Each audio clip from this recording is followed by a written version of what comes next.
रविंदर जी, आपके पास आते हुए जो घोषणा पत्र की बड़ी बातें हैं, दो चार में पॉइंटर्स पढ़ते हुए मैं उस पर आपकी टिप्पणी चाहूंगी। आतंकवाद के हर रूप की निंदा की गई है। ये कहा गया है हिंदुस्तान की ओर से कि आज का जो युग है वो कतई युद्ध का युग नहीं है। 9 बार वैश्विक आतंकवाद का इसमें जिक्र किया गया है। परमाणु हथियारों का इस्तेमाल या फिर धमकी भी पूरी तरह से अस्वीकार्य हो जाएगी, इसकी भी बात कही गई है। और इसके साथ ही साथ सबसे ज्यादा जोर इस बात पर दिया गया है कि किसी भी देश के खिलाफ, किसी भी देश की अखंडता के खिलाफ धमकी या बल प्रयोग कतई नहीं किया जाए। ये बातें तो हिंदुस्तान की बड़ी ताकत दिखाती हैं अगर इस तरह का संदेश वो देता है तो। रविंदर जी,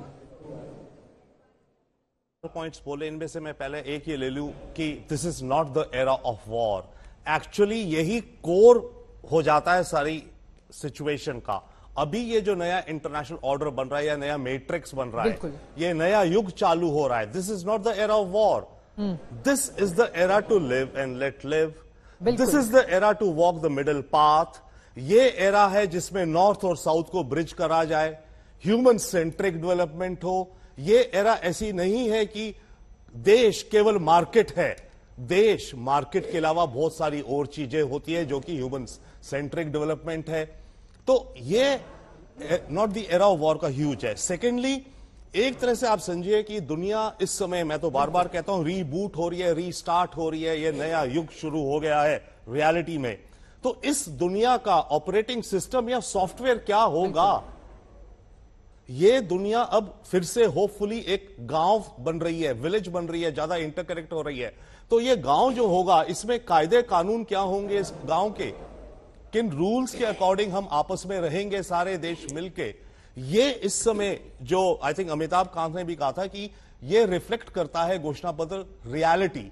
तो यूक्रेन रशिया वॉर का भी जो जिक्र है या नहीं है, जिस तरह से उसे पेपर ओवर किया गया या अम्ब्रेला, वो रियलिटी रिफ्लेक्ट कर रहा है। तो हमें रियलिटी समझनी है और फिर this is not the era of war, reality समझते हुए आगे के रास्ते ढूंढने और निकालने हैं। और रही बात जो जनरल ने कही, बड़ी इंटरेस्टिंग कि इसको आगे कैसे ले जाएंगे। मैं स्पेकुलेट कर सकता हूं कि यूएन की मीटिंग्स आने वाली हैं 3 हफ्ते बाद। वहां पर इंडिया, देखिए इंडिया ने क्या करा, ग्लोबल साउथ की चीज G20 पे लाए।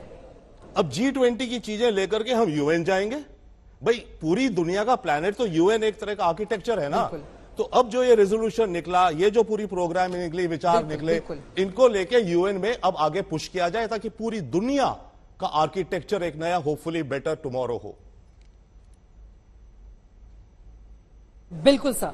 जितेंद्र नाथ मिश्रा जी, सीधे आपके पास आते हुए रविंदर जी से जो सवाल मैंने पूछा, जो नई दिल्ली डिक्लेरेशन में शामिल किया गया है कि किसी भी देश की संप्रभुता के खिलाफ किसी भी तरह का एक्शन, हथियारों का प्रयोग नहीं किया जाएगा, न धमकी भरे अंदाज का इस्तेमाल किया जाएगा। इसके जरिए क्या चीन को भी बड़ा संदेश देने की कोशिश की गई है?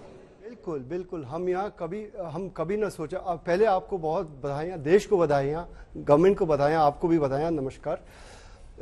यस, ये जाहिर है कि ये केवल यूक्रेन के बारे में नहीं है। ये संदेश सारी दुनिया को मिल रहा है भारत से कि ये युद्ध का समय नहीं है, हम सब साथ चले। और चीन को अवश्य मिल रहा है, इसलिए कि चीन की जो भूमिका थी इसमें, वो इतनी अच्छी नहीं लग रही थी। ये तो सब जानते हैं, इसका बहुत विश्लेषण हो चुका है, मैं ज़्यादा नहीं बोलूँगा। लेकिन चीन के सामने शायद ऐसा कोई रास्ता नहीं था। हमने सुना कि अगर स्पॉइलर होते तो अच्छा नहीं लगता, दुनिया के सामने चीन अच्छा नहीं लगता। और चीन क्यों चाहेगा? बिल्कुल। और वैसे भी G20 में जो भी डिक्लेरेशन होता है, फॉलोअप कितना होगा ये भी एक सवाल है। तो चीन भी सोच सकता है कि अगर ज्यादा फॉलोअप नहीं हुआ, जैसे कि मैं उदाहरण देता हूं, जैसा कि डेट सर्विसिंग, एलडीसीज की जो डेट है $62 बिलियन है। डेविड मेल्बास, फॉर्मर वर्ल्ड बैंक के चेयरमैन, ने कहा था। और इसमें हैरान होने की बात यह है कि 2/3 जो है, 3 हिस्सों से 2 हिस्सा चीन का डेट है। मतलब चीन ने आपको लोन दिया, आपने डेवलपमेंट बैंक बना दिया, ब्रिक्स का वगैरह वगैरह। अच्छा, आप लोन भी देते हैं, मदद भी करते हैं और आप समस्या भी करते हैं। जो बैड डेट्स हैं बीआरआई के, वो चीन के डेट्स हैं। 2/3 of the LDCs debt is from China. तो इसका मतलब है कि अगर इस बात पर अगर कोई समझौता नहीं होता, तो चीन को, जो दुनिया कह रही है कि बीआरआई अच्छा नहीं है और फंसाता है विकासशील देशों को डेट में जी, तो वो साबित हो जाता।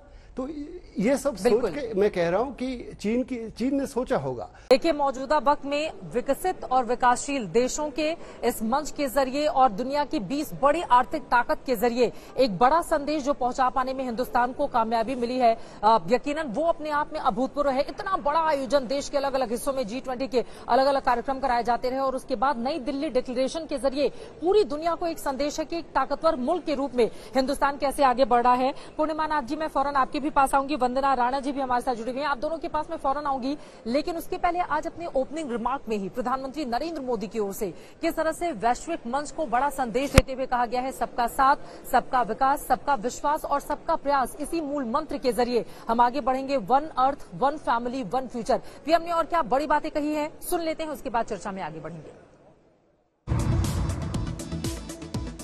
सबका साथ की भावना से ही भारत ने प्रस्ताव रखा था कि अफ्रीकन यूनियन को G20 की स्थायी सदस्यता दी जाए। मेरा विश्वास है कि इस प्रस्ताव पर हम सबकी सहमति है।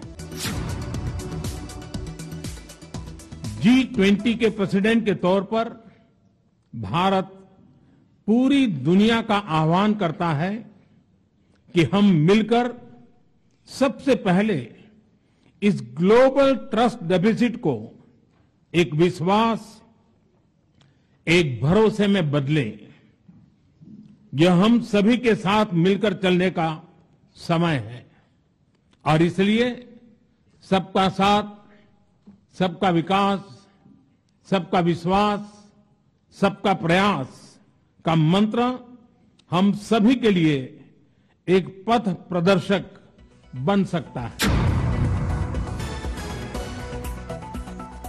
इस समय जिस स्थान पर हम एकत्रित हैं, यहां से कुछ ही किलोमीटर के फासले पर लगभग 2500 साल पुराना एक स्तंभ लगा हुआ है। इस स्तंभ पर प्राकृत भाषा में लिखा है, हेवम लोकसा हित मुखेति अथ इयम नातिसु हेवम, अर्थात मानवता का कल्याण और सुख सदैव सुनिश्चित किया जाए। कार्रवाई शुरू करने से पहले हम सभी की ओर से कुछ देर पहले मोरक्को में आए भूकंप से प्रभावित लोगों के प्रति मैं अपनी हार्दिक संवेदना प्रकट करना चाहता हूं। हम प्रार्थना करते हैं कि सभी इंजर्ड लोग शीघ्र स्वस्थ हो।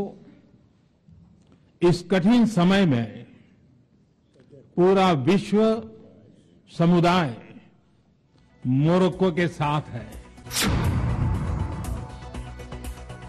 वैश्विक अर्थव्यवस्था में उथल-पुथल हो, नॉर्थ और साउथ का डिवाइड हो, ईस्ट और वेस्ट की दूरी हो, फूड, फ्यूल और फर्टिलाइजर का मैनेजमेंट हो, टेररिज्म और साइबर सिक्योरिटी हो, हेल्थ, एनर्जी और वाटर सिक्योरिटी हो, वर्तमान के साथ ही आने वाली पीढ़ियों के लिए हमें इन चुनौतियों के ठोस समाधान की तरफ बढ़ना ही होगा।